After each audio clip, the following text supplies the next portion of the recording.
Kirsty, tell us a little about what you talked about growing internationally and sort of how have you managed to do that while maintaining what has made Leon successful? I mean, I think for us, a lot of it does come from a partnership and a sort of sense of understanding from the top. So we have our franchise partnerships do largely start with a relationship from John to whoever is leading that franchise business. So, I mean, his kind of mantra is if I wouldn't have them come and stay at my house or have Sunday dinner with my family, then I won't work with them. Right. And that genuinely is true. Everybody that we have a franchise partnership with has stayed with John whenever they come here. So that's probably the first thing. The other thing is we really do kind of not enforce, but we work very hard for just the time spent. And I think this is kind of interesting because although as much as we are growing kind of globally, if you like, we're going to America in September, there is a real importance on a sense of the hyper-local, which is around the restaurants, and the personal. And we do have a devolved workforce, they're all out in restaurants. But when, for example, we were opening in the Netherlands, the manager that was going to be running that restaurant, we moved him to London for 3 months and he worked in a restaurant here because it's only through that culture being felt and experienced and him making the personal connections with our existing team can he then really take that culture back and like genuinely share it with the team that he hires in the Netherlands. Parkinson's does skew a bit older. You can get it at any age, but most commonly you get it post 60. So people will say, well, older people, Parkinson's affects older people and therefore they don't use technology, which one is just wrong. But trying to explain to people that collaboration through technology is not just about the tools. Tools are a big part of that. How can we provide remote appointments rather than our staff having to drive to see people or people having to drive to appointments with their clinician? How can we facilitate things in that way? It's also about processes and attitudes. So, collaboration is really at the heart of our purpose. If we're bringing forward the day when no one needs to be afraid of Parkinson's, that's something that we're all collectively doing. The person who cares for the person with Parkinson's is doing that. The clinician who treats them is doing that.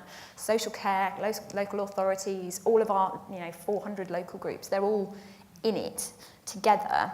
And if we can have a shared mindset about the need to collaboratively be working together, it's a much more effective way of doing it than we'll do this bit over here and you do that. So I think it's sort of a multi-layered effort of processes and tools, but with an attitude that collaboration is really the way of solving any major social challenge. What then technology enables is just that scale with collaboration, which is really exciting, and I think opening a lot more doors with like remote working, empowerment, trust, and all of those key kind of ideas and mindsets you need for collaboration. We try and build that into all of the features in our platform to instill it further. But you're absolutely right. You can do as much as you can in the tool, and then you need the right attitude utilizing it. One of the themes of the day is sort of the workplace becoming a place of different generations, sort of to 4 or 5 different generations working together and the different approaches they have to collaboration. I wonder if any of you can talk about an example of, those different generations working together and their preferences for, say, the use of technology. I think for us, so we're a growing team. I'm sort of early in the journey. We are about 36, 37 people. For me, bringing in different levels of experience in different ages into the company is essential. You have to have knowledge, industry. If you've lived an experience, you know it a lot better than kind of coming up with the initial idea. But I think the most important thing is that if you are bringing in people with a lot of experience, potentially from more corporate backgrounds into your business, which currently has a sort of very open, young, energetic team, that person is sort of bringing to the table of like, look, this is what I've done before, but I'm not saying I'm going to copy and paste it here. If you can bring in people who are open and experienced, it's incredibly powerful because that's what actually forms leadership. It's about listening, and it's about having that belief and the complete understanding that an idea can come from anywhere, at any level. And again, if you bring in somebody at any age with that mindset, then you're a winner. But I think I've definitely learnt some lessons along the way on how to spot those people in the interview process. And I think probably it's a fairly obvious one, but just not enough collaboration. So for example, when we do food meetings where we're looking at food development, coming up with ideas, reviewing those, just feeling like that is for the Preserve Olva food development team is just a massive It's a massive misunderstanding on the value you can get from all different parts of the business. So it's just we tend to, on rotation, bring in general managers or ops managers or even indeed team members to both hear their ideas, get their views on the food, get them to give an idea on naming, because it's you know, I think you can obsess a bit as a brand about what you're doing to customers, whereas your first and your most important communications campaign is to your team. And so, you know, we all know that word of mouth is more effective now at converting customers. So of course it's going to be more effective at converting team as well. Yeah. So, you know, rather than waiting until the training pack goes out on the menu, it's amazing just to have some passionate team members who are out there, who are actually at that meeting, had a point of view on the naming, all of that. So, I mean, we find that, you know, that sort of shortcuts quite a lot of the communications demands if you bring the people in and they help disseminate the message. And I think also we just tend to be a surprisingly flat structure as well, I think. And so any major meetings where we leave the door open when we're having any management meetings, and we invite people in again on rotation, so that they might, you know, we might still be in the process of deciding on whether we're going to take a certain property, but we try and make sure that even that discussion is not a secret. And so I think transparency and a sense of fluidity between different levels and different departments is really important. It makes you more efficient, I think, in the long run.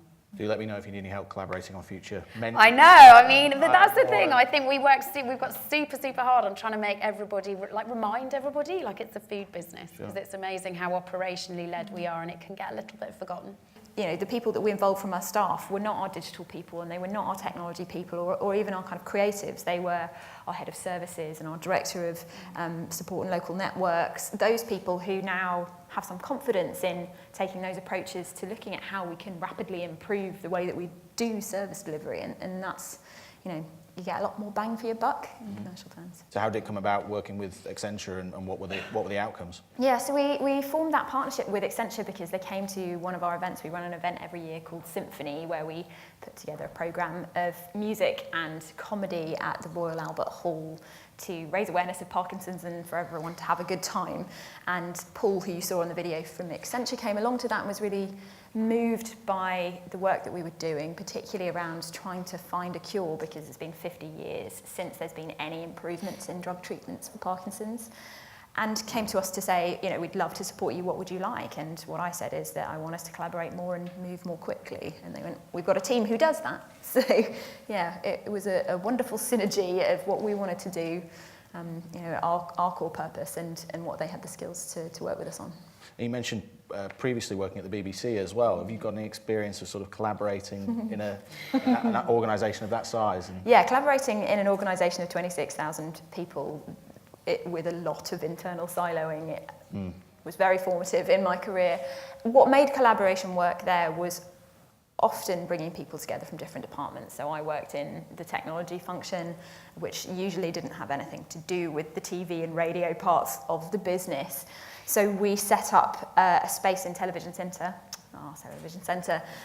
So in one of the environments that was not the technology people's space, that was all about coming together on those projects. We were the first of the big media companies to look at doing live streaming of TV channels, because BBC Two became really interested in this idea of rapid experimentation.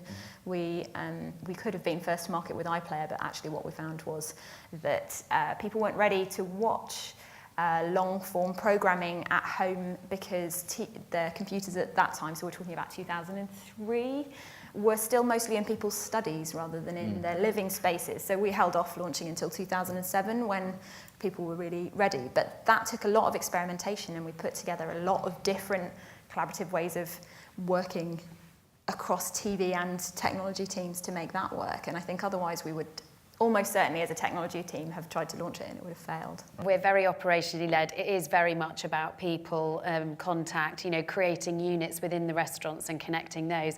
It's not terribly enlightening, but we use WhatsApp a lot.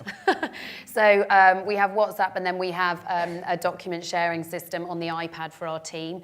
There's just no denying, like, our challenge is we have 1,000 team members who are not, you know, they're paid an hourly wage, and it's not huge. That's just our business model. And so you have to be extremely really canny on how to capture their attention, because ultimately, you know, they are not investing in the same way that if it is, you know, more professional or higher or more time spent. So a lot of it is just quite classic. We've got a newsletter, we've got WhatsApp, lots of posters and things, and just heaps of word of mouth. And it's just really classic things like nothing drives engagement like competition, you know, a competitiveness between restaurants or prize giving, that sort of thing. So it is still fairly classic for us. It's just the quality of how you present that message, how creative it appears, how much it reinforces the culture. And we use Facebook, which is a little bit outmoded perhaps, but we use that to great advantage because, like you were saying, they create a lot of their own films. So actually getting them to come and create food films for the training so that they've got their own credit. Because undeniably as a generation, they're hugely creative, and often we think, do you know what, better than our brand and marketing department, why don't they do it sort of by themselves, for themselves, and it works a lot better because then they've got ownership and therefore interest. We are, though, starting to bring in remote working, flexibility, and I think for us, Slack actually has been really at the core of our comms and our collaboration. We started trying to get everyone off WhatsApp actually and like into Slack, including everyone trying to get me into Slack. But now that we're in, I think I've just realized there's so much going on. You can set up rooms, set up channels. I don't know if any of you guys use it, I'm sure you do. We've actually now had to kind of rein it in a little bit and do like how to best not do Slack. Because I think suddenly there are all these channels and it gets very confusing and distracting. And so Slack is a big one for us. We also really simply, not kind of expensive, we use Google Docs, Google Slides, Google Sheets, which is collaborative. So you then invite people to the docs, which then if people are doing remote working, you can be working on presentations, slides, giving feedback as a line manager remotely. So again, it's not like hugely advanced. We're still in the early stages, but those two are brilliant for us. The other thing I think that's really important on that is then the sort of in-person side of it. So if you do collaboration, so we do hackathons as well internally where anyone from different teams can get involved. It's always, again, an open door. We're going to be tackling this problem. Anyone can come in, please help. It's then always really important to present the results of those. I think a mistake that we did is we did a lot of the collaboration, love post-its everywhere, and then actually forgot to kind of present the results back to everybody. So then the next time a session happened, people understood actually what was happening in the room at that time.